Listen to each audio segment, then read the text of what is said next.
ఆవకాయ మన అందరిది, గోంగూర పచ్చడి మనదేలే. ఆవకాయ మన అందరిది, గోంగూర పచ్చడి మనదేలే.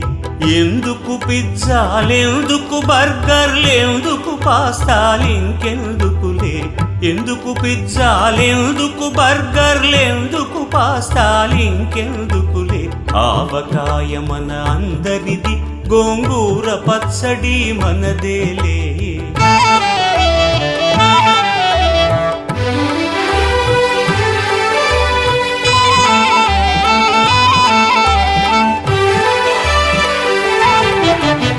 ఇడ్డెన్లలోకి కొబ్బరి చట్నీ, పెసరట్టులోకి అల్లమురా. ఇడ్డెన్లలోకి కొబ్బరి చట్నీ, పెసరట్టులో